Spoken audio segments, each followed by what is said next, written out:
ভিডিওটা দেখে কেউ বাজে মন্তব্য করবেন না। আসলে ভিডিওটা করা সার্বিয়ান কালচার কীরকম সেটা দেখানোর জন্য। হ্যালো এভরিওয়ান, আমি সুজন, আপনারা দেখছেন সার্বিয়া থেকে। এই ভাইটার নাম আজিম, ওর বাসা চিটাগং। আমি আসার একদিন পরে মেবি ও আসছে আমাদের এখানে, আমাদের বাসায় আসছিল, সার্বিয়াতে আসছে। আসার পরে ওর শরীর ভালো না, অসুস্থ, সেই কারণে আবার সার্বিয়া থেকে ব্যাক করে চলে গেছে। কত মানুষের স্বপ্ন সার্বিয়া আসতে পারে না, আর সে সার্বিয়াতে আসার পরে ব্যাক করে আবার বাংলাদেশে চলে গেছে। যাই হোক, এখন আর আসার চান্স আছে, যদি আসতে পারবে।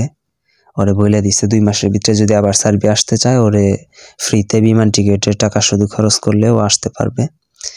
তারপরে আপনার আজকে আসছি আমরা ঘুরতে সার্বিয়া। এটা নবি সাদ জায়গার নাম। বাংলাদেশে যেরকম কক্সবাজার পর্যটক কেন্দ্র, এটা আপনার একটা নদী আর কি, এখানে পর্যটক কেন্দ্র। এটা অনেক মানুষজন ঘুরতে আসে। আমরা আসছি, এখানে টিকিট কাইটা ঢুকতে হয়। আমরা টিকিট কাইটা ভিতরে ঢুকছিলাম, গোসল করলাম। এখন গোসল থেকে উঠে বাইরে ঘুরতেছি। এখানে গোসল করতে এসে একটা কাহিনী কইটা গেছে, সেটা আপনাদের সাথে আমি শেয়ার করি। গোসল করতে আসছি আমরা, নদীতে নামছি, নাইমে কিছু সময় গোসল করার পরে আমরা আবার শ্যাম্পু নিয়ে গেছি, মাথায় শ্যাম্পু করতেছি।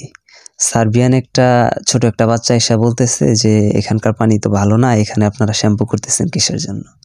আমরা তো আসলে জানি না এখানে ওইরকম শ্যাম্পু করে না। মানুষজন এখানে গোসল কইরা তারপরে আপনার উপরে শাওয়ার আছে, শাওয়ারে যে গোসল কইরা তারপরে চলে যায়। আমরা তো ওইখানে যে গেছি গোসল দিতে, পানিতেই নাইমে আপনার গোসল কইরা শ্যাম্পু করতেছি। এই বাবুটা এসে আমাদের এটা বলতেছে, আমরা তো জানি না এখানে। তারপরে ওখানে বাবুটার সাথে কথাবার্তা বলে, আমি তো আর ভাষা জানি না, ওই যে ভাই আসছে, ওরা কথাবার্তা বলার পরে আমরা ওখান থেকে গোসল কইরা চলে আসি উপরের দিকে হাঁটতে হাঁটতে। আজকের ভিডিওটা এই পর্যন্তই।